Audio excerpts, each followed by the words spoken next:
Alors, il semble nécessaire pour certains d'entre vous qu'il y ait une correction détaillée de cette deuxième partie, exercice 1 du bac blanc.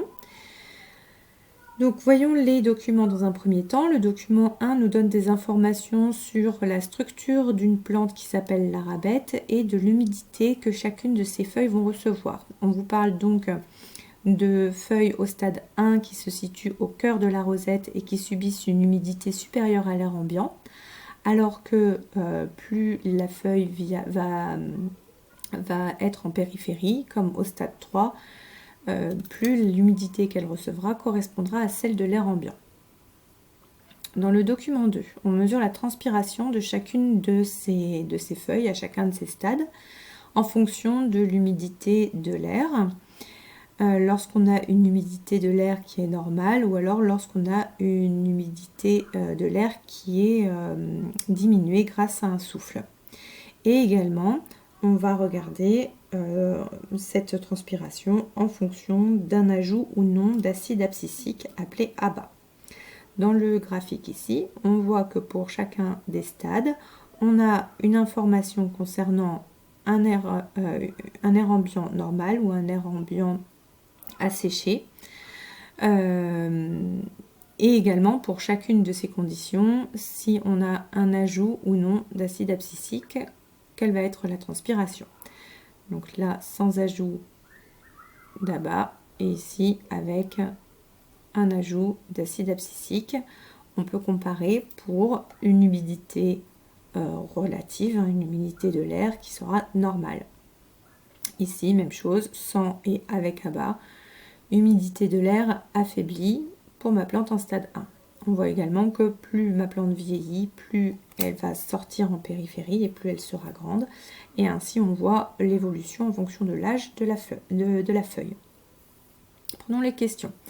La transpiration de la feuille de stade 1 va être alors supérieure, inférieure, indépendante, non indépendante.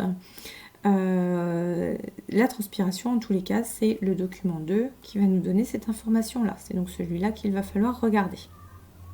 Donc pour le stade 1, stade 2, stade 3. Ici, on compare le stade 1 par rapport au stade 3. On nous dit que le stade 1 est supérieur en termes de transpiration à celle des feuilles de stade 3 et indépendante des conditions d'humidité de l'air. Donc si on regarde, stade 1 ici, on est bien sur du supérieur en termes de transpiration par rapport au stade 3. Par contre, on ne peut pas dire que c'est indépendant de l'humidité de l'air puisqu'on a une différence significative entre la transpiration de la plante en stade 1 avec un air normal par rapport avec un air asséché. Donc ça ne peut pas être celle-là. Deuxièmement, inférieure, ben non, on a vu que c'était supérieur. Troisièmement, supérieure, donc on regarde, à celle des feuilles de stade 3 et dépend des conditions de l'air ambiant. Donc c'est bien celle-là, la C. Ensuite, deuxième question, l'acide abscisique. L'acide abscisique diminue la transpiration foliaire d'autant plus fortement que l'air est sec. Donc la même chose, c'est le deuxième document qui va nous aider. Diminue la transpiration de l'air d'autant plus que l'air est sec. Donc, diminue la transpiration. Lorsqu'il y a de l'acide abscisique, on devrait observer une diminution de la transpiration. Avec acide abscisique, les bandes noires, effectivement, on a bien une diminution de la transpiration. Donc cette partie-là est bonne. D'autant plus fortement que l'air est sec. Donc ça veut dire que lorsque l'air est sec, ici, là ou là, on a une diminution de la transpiration d'autant plus grande. Et effectivement, on a bien une diminution de la transpiration avec l'acide abscisique avec l'air normal à chaque fois, mais la diminution est beaucoup plus importante lorsque l'air est sec. Donc la réponse A est la bonne. Dernière question, en se développant, les feuilles d'Arabidopsis thaliana sont soumises à un air plus sec et deviennent plus sensibles à l'acide abscisique, réduisant ainsi leur transpiration foliaire. Alors, là, il faut faire la combinaison entre le document 1 et le document 2. En se développant, ça veut dire en prenant de l'âge, les feuilles vont être soumises à un air plus sec. Premier document, elles vieillissent en allant du stade 1 vers le stade 3. Le stade 1 possède un air humide supérieur à l'air ambiant.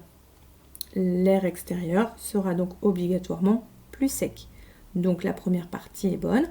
Elles vont subir en vieillissant un air qui sera de plus en plus sec. Deviennent plus sensibles à l'acide abscisique, réduisant ainsi leur transpiration foliaire. Alors, est-ce qu'elles sont plus sensibles à l'acide abscisique, ce qui provoque une réduction de leur transpiration? On a bien une réduction de la transpiration et on voit bien que on a davantage d'amplitude, regardez par rapport à ici, là ou là dans les conditions normales. Dans les conditions de sécheresse également, on a une amplitude qui va être beaucoup plus importante lorsque l'acide abscisique est présente. Donc elle est beaucoup plus sensible à l'acide abscisique ici, et ça va réduire ainsi leur transpiration foliaire. C'est également la réponse A qui est la bonne.